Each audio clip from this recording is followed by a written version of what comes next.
Thank you and welcome to the show this morning.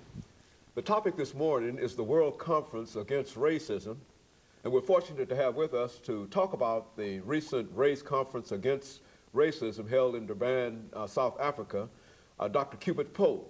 And of course, Dr. Poe, let me welcome you to the show this morning and to talk about what I consider to be a very, very important topic, and that is the World Conference Against Racism.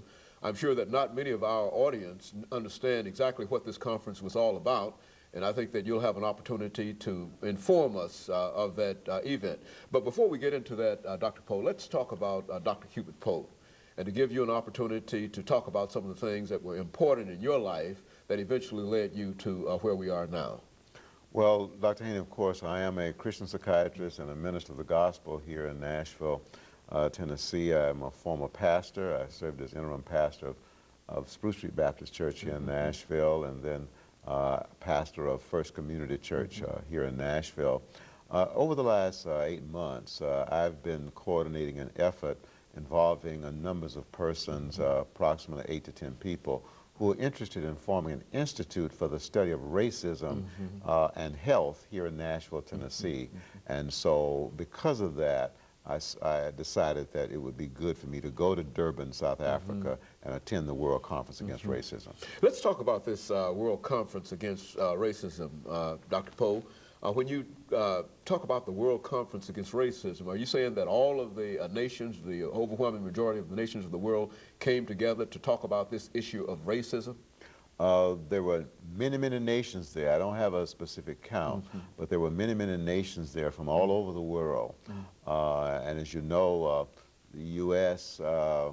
Initially decided not to come and then did send a watered-down delegation to the conference. Of course, you know, Israel did come for a while, but the U.S. Then subsequently left. But yes, I would say most nations around the world were represented at that conference. Now, how long did this conference last? This conference lasted for a total of 2 weeks. The first week was a meeting of the non-governmental organizations.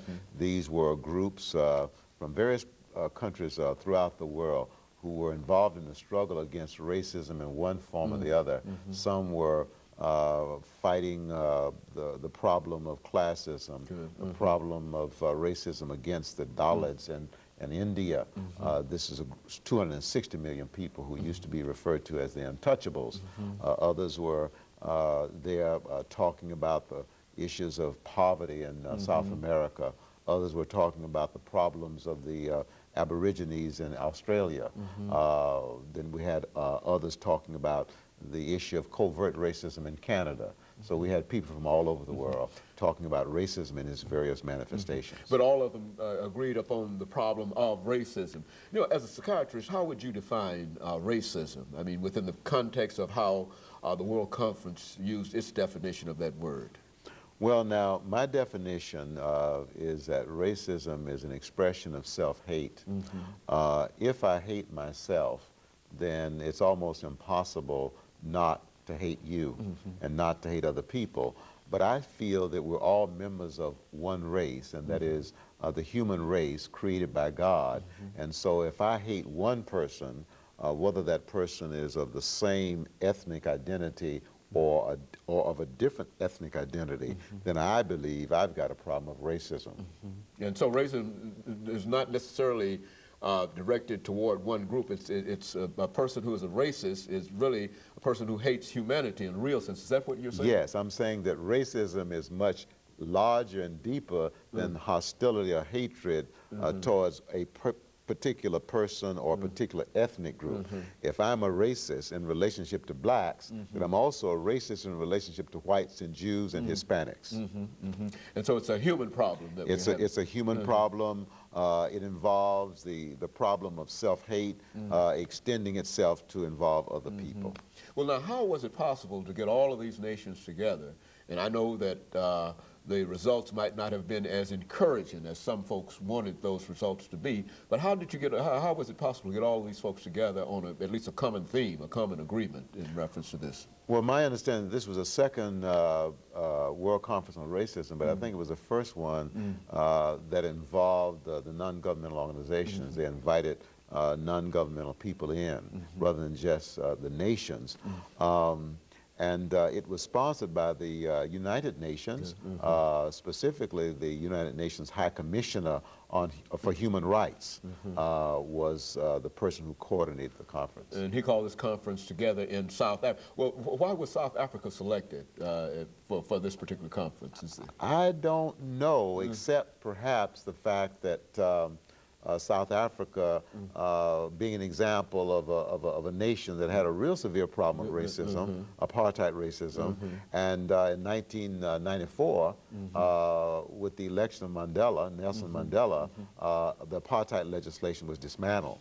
And so I think South Africa then offers the image of hope, a nation that used to have legalized racism and now is moving toward freedom and equality for all people. Now, you were there for approximately 2 weeks. What was your impression of what had happened in South Africa, having known South Africa before 1994 and after? I mean, how did you feel that things had changed, or did you see any manifestations of things not having changed as much as perhaps they should have changed?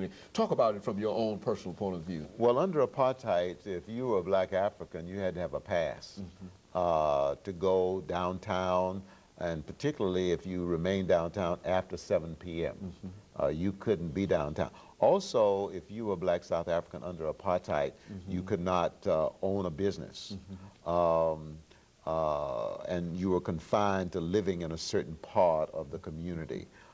So you were severely restricted if you were a black African under apartheid. If you were colored, you had a little bit more freedom. If you were Indian, East Indian, you had a little bit more freedom. You could at least enter a business, you could own a business. And of course, if you were South African white, then there were essentially no restrictions on you. But now, the difference is that blacks have ascended to some degree politically. For example, after Mandela served as president, they elected another South African black. His name is Mbeki, and he's the president, and we got a chance to hear him speak, and I was very impressed. He seems to be a man of wisdom and a man of compassion. In addition, the mayor of Durban is a black man. So blacks are beginning to acquire some political power, but in terms of economic wherewithal or resources, business involvement, they still have a very long way to go. And so racism might have dissipated somewhat in the political arena, which is to say that there are more more black Africans in political positions than ever before, in positions that they would not have been allowed to occupy prior to this time. Now, while changes have been made there, but you also, I believe that in some of these other areas, economic areas primarily, that's a real problem in terms of trying to bridge this gap between the haves, the have-nots, and those who... do you consider that to be a problem? Yes, I mean the economic differential is a carryover from apartheid racism. There are other carryovers too. That's a real source of problems for South Africa right now. One is the poverty. Most of the poverty you'll find among South African blacks. Less so among South African Indians, less so among South African whites. Also, there's a problem of crime. And I interviewed many people, most of whom were cab drivers, and I asked them, why was there so much crime? And of course, Dr. Poe, let me interrupt here for this first commercial break, which will give us an opportunity to come back to this issue of crime. And of course, we'll be back with our audience following this short commercial break. Good. Yeah. The guest is Dr. Cupid Poe.